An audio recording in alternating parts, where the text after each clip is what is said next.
नमस्कार दोस्तों, आप देख रहे हैं न्यूज नशा और मैं हूं आपके साथ अनु जैन रहोदगी। कोरोना से डॉक्टर भी नहीं बच पा रहे हैं। इंडियन मेडिकल एसोसिएशन आईएमए ने एक रिपोर्ट जारी की है जिसके अनुसार 99 डॉक्टरों की कोरोना के कारण मौत हो चुकी है। जी हां, 99 यानी 99। और महाराष्ट्र में इसका आंकड़ा 20% है, यानी 20% महाराष्ट्र के डॉक्टर ऐसे हैं जो कोरोना के कारण मौत का शिकार हो चुके हैं। कौन है डॉक्टरों की मौत का जिम्मेदार? क्योंकि जिस तरह की प्रिकॉशन लेनी है, जैसा कि शुरू से कहा जा रहा है कि रेस्पिरेटरी ये बीमारी है और सांस के द्वारा फैलती है, ऐसे में जो डॉक्टर्स हैं काफी प्रिकॉशन लेके चल रहे होंगे, जाहिर सी बात है उनको पता होगा। तो ऐसे में कौन है इन डॉक्टर्स की मौत का जिम्मेदार? और जो हम रिकवरी रेट की बात कर रहे हैं, एग्जैक्टली क्या है रिकवरी रेट इंडिया में और बाहर देशों से कितना अच्छा है, और क्यों हमारा जो रिकवरी रेट है थोड़ा बेहतर है बाहर देशों से, तमाम बातों की जानकारी देने के लिए आज हमारे साथ हैं मूलचंद हॉस्पिटल दिल्ली में senior medicine consultant doctor Shrikant Sharma. नमस्कार डॉक्टर शर्मा, आपका स्वागत है न्यूज नशा में।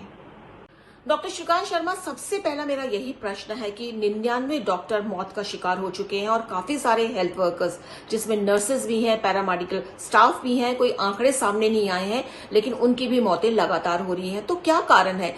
एरोसोल से बचने के लिए हमें टाइट N95 मास्क यूज़ करना चाहिए। दूसरा, किसी भी कॉमन प्लेसेस में अगर जाना हो तो वहाँ पे कम निर्धारित नंबर के लोगों को भेजना चाहिए और कम निर्धारित समय तक उनको वहाँ पे रखना चाहिए। और ऐसी जगह हो वो कॉमन प्लेस वाली जिसमें अल्ट्रा वायलेट रेज आराम से जा रही हो और अच्छा वेंटिलेशन हो रहा हो। तो डॉक्टर श्रीकांत शर्मा ने बताया, एरोसोल के बारे में जानकारी दी है कि जो वायरस बहुत ज्यादा छोटे होते हैं और हल्के होते हैं, वो काफी लंबे समय तक हवा में तैरते रहते हैं और हवा के द्वारा एक जगह से दूसरी जगह बहुत आसानी से दूर तक पहुंच सकते हैं। और ऐसे में जब हॉस्पिटल में जो डॉक्टर्स काम करते हैं, जो पैरामेडिकल स्टाफ काम करता है, सेंट्रली एयर कंडीशन चलता रहता है, अंदर ही अंदर काम करते हैं, तो कहीं ना कहीं वहां जो है हो सकता है कि शुरुआती तौर पर ध्यान नहीं रखा गया, क्योंकि शुरुआत में हम बिल्कुल रेस्पिरेटरी इसको मान रहे थे कि ये ड्रॉपलेट्स के द्वारा फैल रहा है, खांसी के द्वारा फैल रहा है, छींक के द्वारा फैल रहा है, लेकिन अब पता चला कि हवा के द्वारा भी फैल रहा है।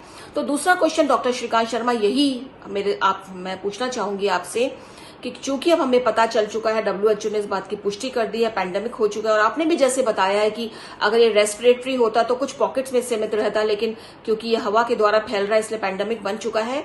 तो क्या क्या हम सावधानी लें? हम सावधानी अभी तक ले रहे हैं, डिस्टेंस बना रहे हैं, मास्क पहन रहे हैं, हाथों को सैनिटाइज कर रहे हैं, लेकिन क्योंकि हवा के द्वारा भी फैल रहा है तो ऐसे में और एक्स्ट्रा हम क्या सावधानी लें?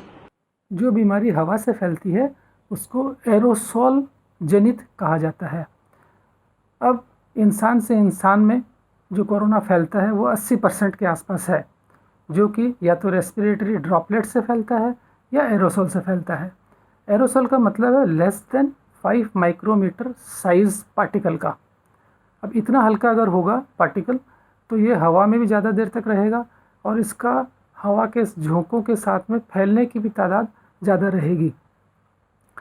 अब पहले तो WHO बोलता था कि ये एरोसोल कम ही फैलाता है कोरोना को, लेकिन जब ये देखा गया कि ये बीमारी अगर रेस्पिरेटरी ड्रॉपलेट से होती तो शायद कुछ पॉकेट में सीमित हो जाती, लेकिन चूंकि ये पैंडेमिक हो चुकी है तो इसलिए शायद एरोसोल का इसमें रोल है।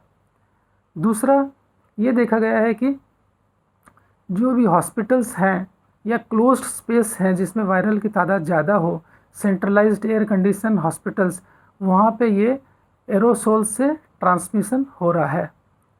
तीसरा, ये भी देखा जाता है कि जो इस बीमारी से ग्रसित होता है और सिम्टम नहीं होते हैं, तो सिम्टम आने के 1 से 3 दिन पहले ही ये बीमारी ट्रांसमिशन होती है। तो उस समय में न छींक है न खांसी है, लेकिन फिर भी कैसे ये ट्रांसमिट हो रही है? छींक और खांसी से तो रेस्पिरेटरी ड्रॉपलेट्स आकर के ट्रांसमिट कर सकता है, लेकिन विदाउट दैट हो रहा है, इसका मतलब शायद ये हवा से भी ट्रांसमिशन हो रही हो। बहुत ही अच्छी जानकारी है डॉक्टर श्रीकांत शर्मा ने दी है कि एक समय एक जगह पर काफी देर तक नहीं रहना है आपको।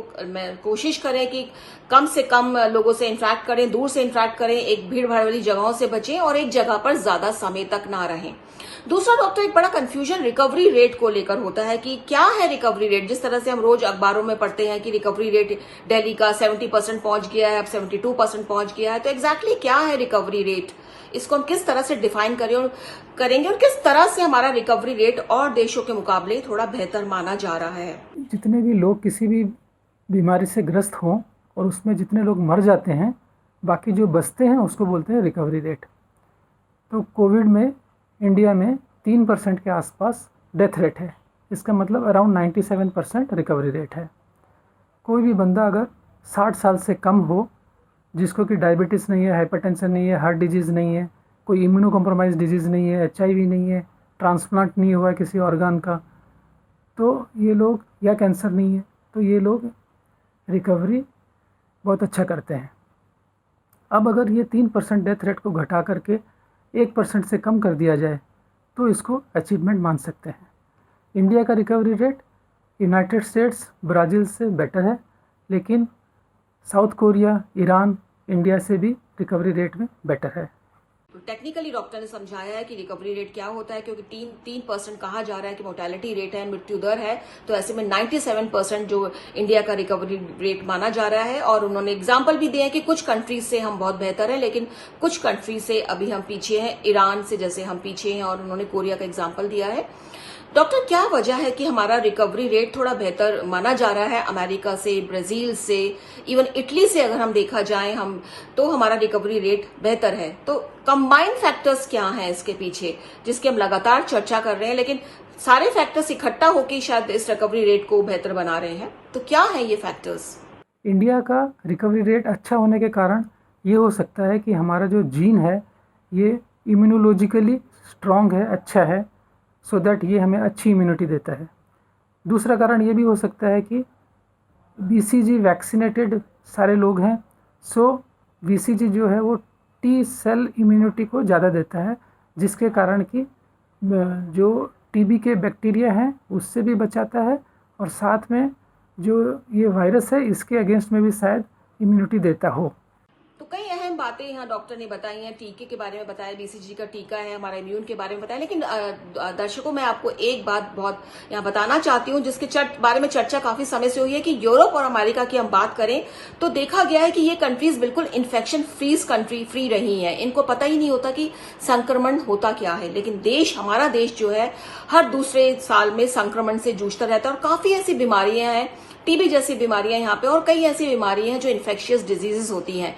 इसलिए जो हमारा इम्यून है वो इन संक्रमण से लड़ने के लिए बहुत जल्दी अपने आप को अपडेट करता है, तैयार कर लेता है, जबकि दूसरे देशों में जो यूरोपियन देश और अमेरिका के देश हैं वहां पे उन लोगों की बॉडी को पता ही नहीं है कि इन्फेक्शन क्या होता है। और देखा जाए तो बिल्कुल ठीक भी है, वहां बाहर कंट्रीज में इन्फेक्शन होते ही नहीं है, बहुत कम संख्या में लोग इन्फेक्शन से मरते हैं और पता ही नहीं होता कि इन्फेक्शन होता क्या है। लेकिन इंडिया में सदियों से इन्फेक्शन रेट बहुत ज्यादा है, बहुत सारी इन्फेक्शियस डिजीज यहाँ आई है, बहुत से लोगों को अपना शिकार बनाया, और ग्रेजुअली लोगों की इम्यून पावर उन इन्फेक्शन के अगेंस्ट में स्ट्रांग हुई है। तो एक बहुत बड़ा कारण ये भी है कि इंडियंस की इम्यूनोलॉजी जो है, इम्यून सिस्टम है, वो इन्फेक्शन से लड़ने के लिए बहुत जल्दी अपने आप को तैयार करता है, अलर्ट रहता है, सजग रहता है, और इस कारण जो काफी सारे इन्फेक्शंस हैं उससे बॉडी अपने आप लड़ने की क्षमता रखती है। और दोस्तों, हमें बहुत ज्यादा अलर्ट रहना है इसके बाद, क्योंकि अब रेस्पिरेटरी ट्रैक के जरिए भी नहीं बल्कि अब हवा के जरिए भी फैल रहा है, तो हमको सावधानी बरतनी है। हम बाहर निकल रहे हैं, हम देख रहे हैं कि जितना ज्यादा हम लोग बाहर निकलना शुरू कर दे रहे हैं उतने ज्यादा ये इन्फेक्शन बढ़ रहा है।